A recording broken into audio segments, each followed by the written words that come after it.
Greetings, everyone. We're going to explore using properties of roots and exponents. You'll want to have that coral-colored graphic organizer that I provided you. Writing utensil and your calculator might be helpful a couple times. To start off, you'll want to label your graphic organizer as you see here. So pause this video and take some time.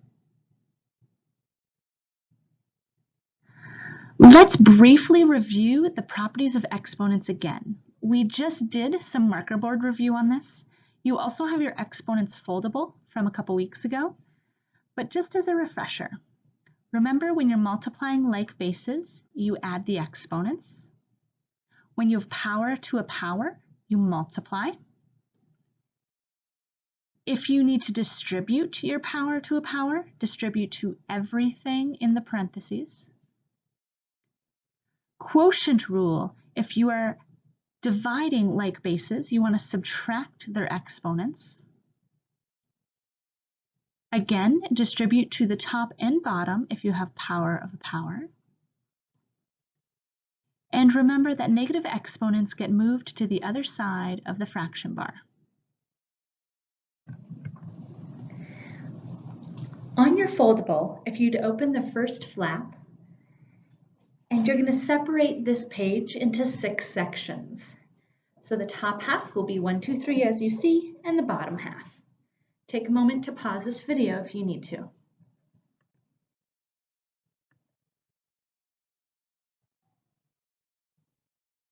Let's go through the 6 sections. Take a moment to write this under number 1. Write add the exponents and the question provided. Pause this video until you're ready. Let's take a look at this example and we'll fill this out in our foldable.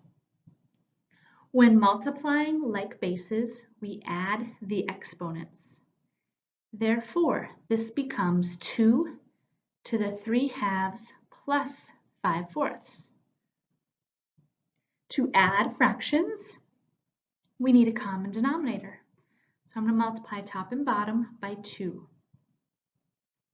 This gives us 6/4 plus 5/4. Therefore, our final solution is 2 to the 11/4. Take a moment to pause and write this under number 2. In this example, we have power to a power, which means we distribute and multiply.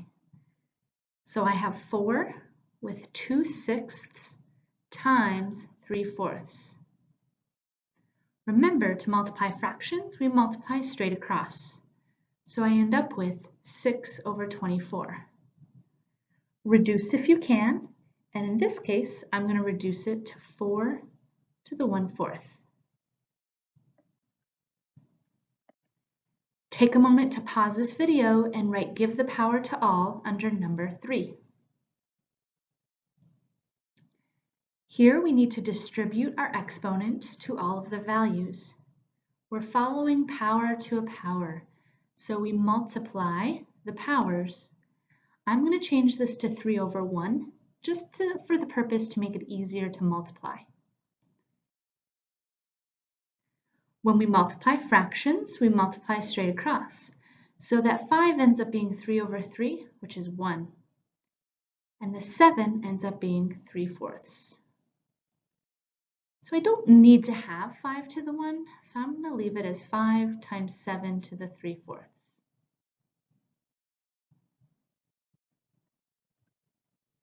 Take a moment to pause and add this one to number 4. Here we have the quotient rule. I am subtracting like bases, I'm dividing like bases, therefore I subtract their exponents. So I end up with 8 with 9/7 subtract 1/2. In order to subtract fractions, they need a common denominator. So we're going to multiply it by what they don't have. This becomes 18/14. Subtract 7/14. This simplifies down to 8 11/14.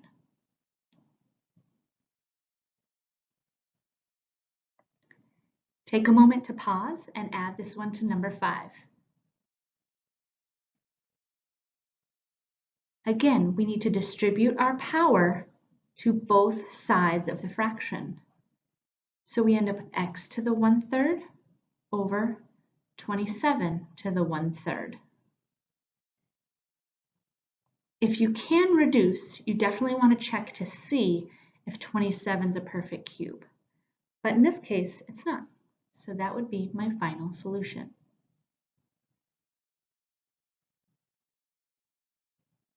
Take a moment to pause and write this under number 6. Here we're dealing with a negative power. So we want to take whatever is to the negative power and move it to the other side of the fraction bar. That is our exponential rule. So now in the numerator, I have 4 to the 7/2 and 4 to the 3/2.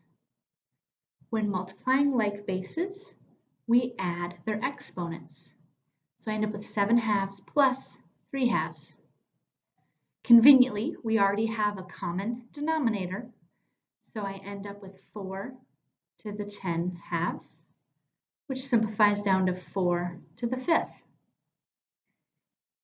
Check to see if this is on your yellow half sheet of cardstock, your table, and simplify this one down to 1024.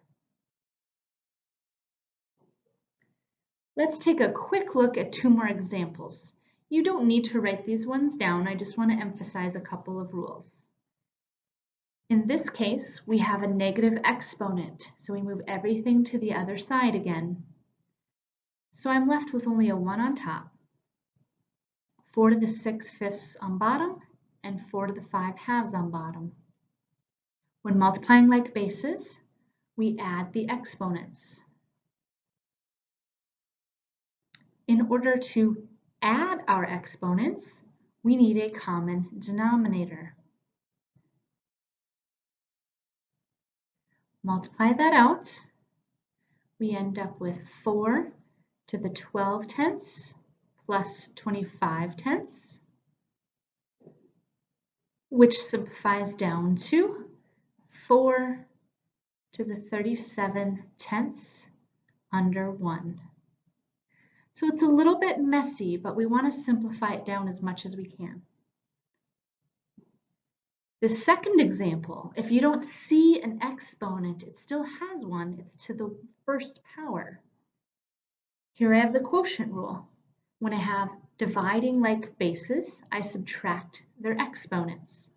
So I take top, subtract bottom. I have 1 minus 1/4, which leaves me with 3/4.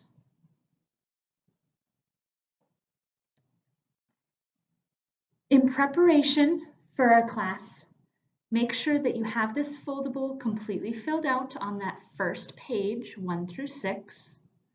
Make sure you have your calculator, your scientific calculator with you, as your phone calculator is not going to be as helpful. And we'll see you next time.